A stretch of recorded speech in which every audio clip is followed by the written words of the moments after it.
Di sebuah perumahan sederhana pinggiran kota, tinggal sepasang suami istri yang sudah 8 tahun menikah.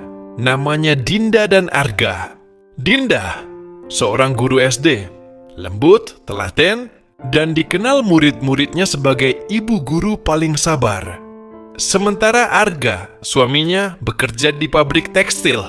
Gajinya pas-pasan, tapi dia tipe laki-laki bertanggung jawab. Pulang kerja langsung ke rumah, tak banyak bicara, tapi sayang keluarganya setengah mati. Mereka punya 2 anak, Rara 8 tahun dan Dito 5 tahun. Anak-anak yang lucu dan aktif. Keluarga kecil ini, kalau dilihat dari luar, seperti keluarga harmonis biasa.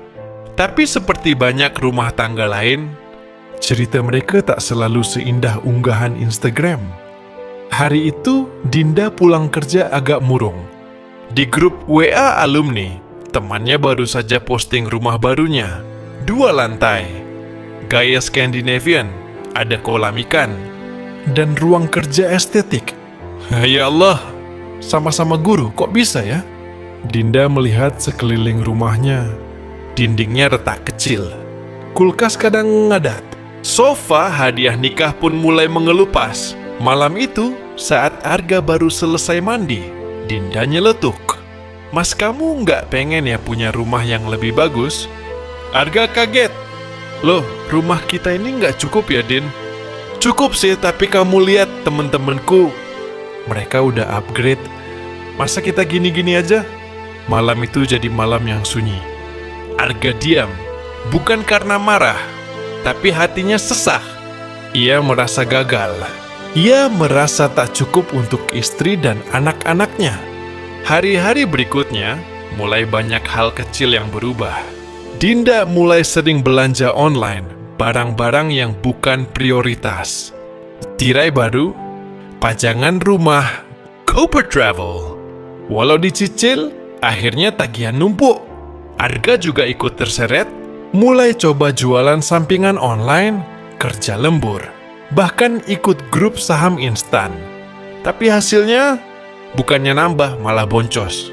Di akhir bulan, tabungan nol. Bahkan pinjaman online sempat jadi pilihan terakhir. Suatu malam, listrik rumah mati. Token habis. Dan di saat itulah Rara bertanya, Bu, rumah kita kok mati lampu terus sih? Kan aku lagi belajar. Hati Dinda remuk. Ia peluk Rara. Dan saat itulah Dinda sadar, ia terlalu sibuk mengejar rumah indah, sampai lupa membangun rumah tangga yang utuh. Keesokan paginya, Dinda ajak Arga bicara serius. Di meja makan, dengan teh hangat dan tanpa basa-basi. Mas, aku minta maaf. Aku terlalu banyak lihat hidup orang, sampai lupa hidup kita ini, ya udah indah, walau belum sempurna. Arga menatapnya pelan. Aku juga, Din. Harusnya dari dulu kita duduk bareng, bukan saling menyimpan kecewa. Hari itu jadi hari pertama mereka menata ulang semuanya. Mereka mulai bikin pos-pos keuangan.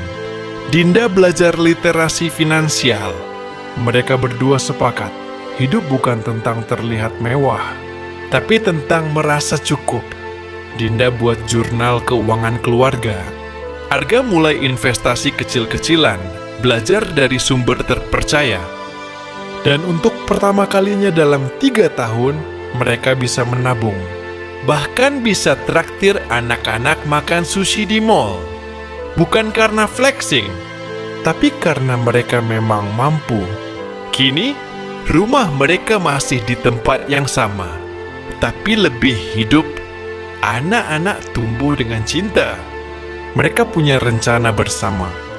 Dan yang terpenting, mereka belajar bahwa warisan termahal bukan rumah, tapi mindset yang sehat, kebiasaan yang baik, dan hubungan yang saling menguatkan. Pernah ngerasa hidup mustak karena lihat hidup orang lain?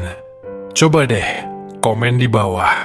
Hal paling receh apa yang bikin kamu ngerasa gagal? Padahal sebenarnya enggak juga. Siapa tahu, jawabanmu bisa jadi awal kamu sadar bahwa kamu nggak harus kayak versi orang, tapi cukup versi dirimu sendiri.